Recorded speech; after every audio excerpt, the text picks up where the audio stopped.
items through previous discussions about this property are minimizing tree removal in terms of its location adjacent to the golf course, as well as minimizing all potential negative impacts to the golf course as well.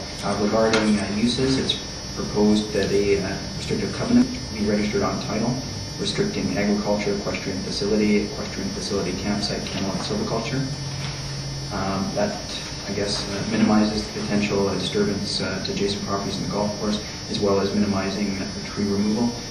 Trees can be removed subject to the tree bylaw, 5% per year, tree clearing for actual construction on site.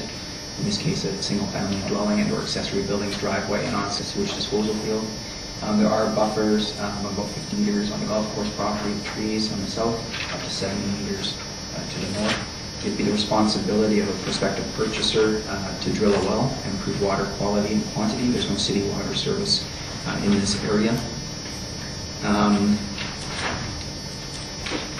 Prior to the rezoning being finalized, there's a road reserve covenant along the northern portion of the property, and the city would facilitate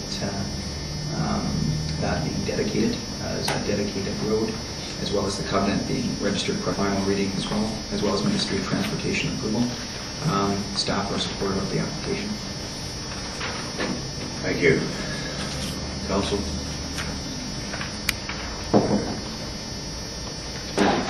Yeah, just because we've gone quite a while today, I don't think we should not speak to things, so I'll quickly state.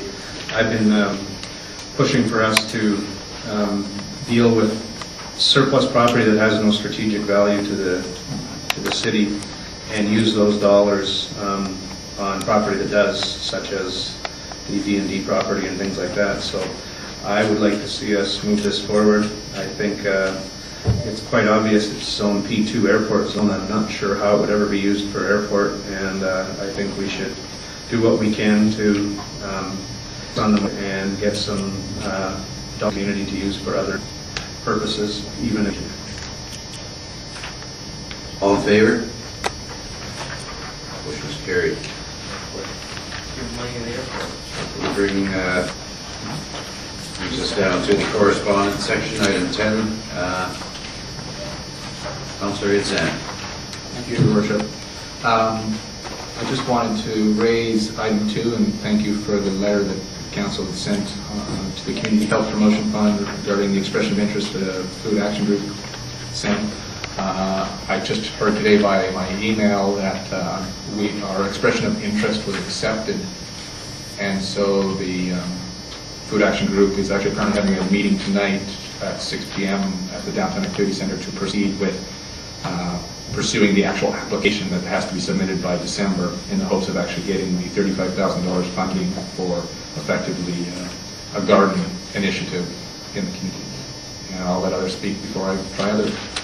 Councillor Cannon. A letter right in front of me, but it's number 4, the letter from Rebecca Keene, I believe. Anyways, pesticide bylaw. I just wanted to comment. I've actually had a few emails from different people saying that the night that we discussed the pesticide bylaw that we should have just passed it then and there. And I have been doing a lot of research on this, and actually I was talking to someone from the town of Gibsons where they said, I said, do you think that if we would have passed the pesticide bylaw like right away without a process of education, is that something that you would have in your town? And she said, absolutely not. You have to go through the process of education and lead up to passing the bylaw. So, I mean, I thank Rebecca for this letter, but I think there's a little bit more to it than just passing the bylaw and thinking that it's going to happen and that people are going to follow it without there being a process of education.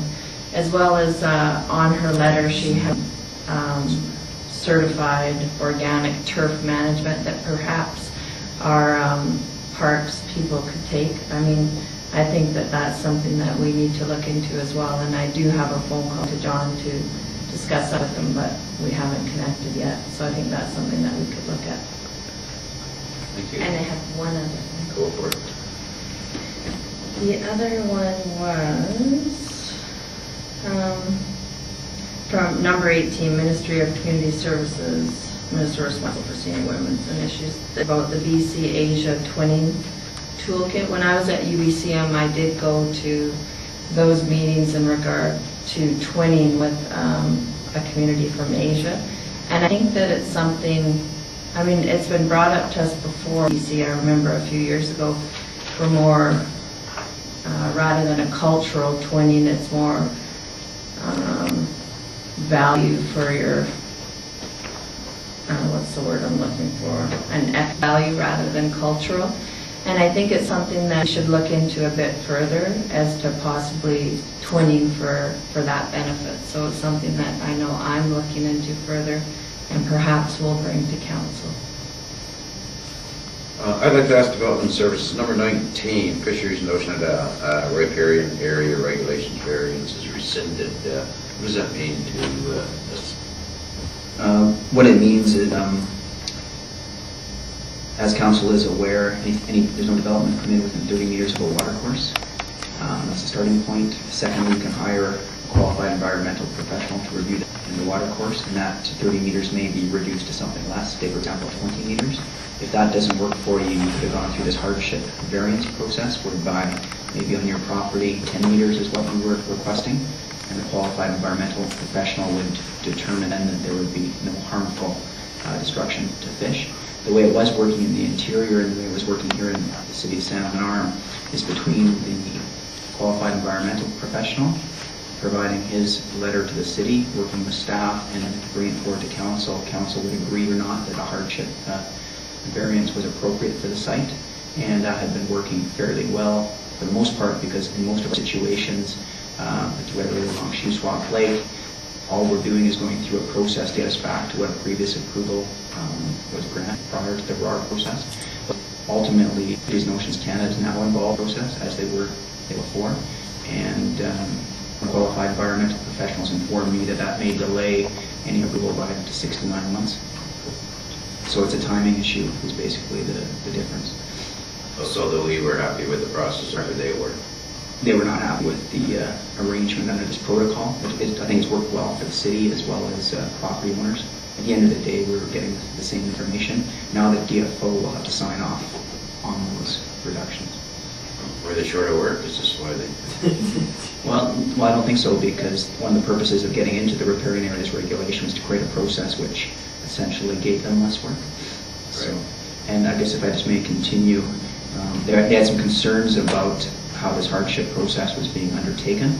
I know locally a group from the Ministry of Environment came through in the summer and did an audit on all the hardship variances that were done here in the city, and they found no problem with the way that process was working and the setback requirements that were being recommended by the community approved by council. So it wasn't a local situation that caused them to change their So there have been situations elsewhere, obviously, that... Apparently. All right. We'll get into that. Councillor Flynn? Yeah, I had a question with regards to letter number 5, and just it seems strange that that's in correspondence. Has that been, has staff got back to that person? Because really, they're asking for something that would normally have to come through staff, aren't they?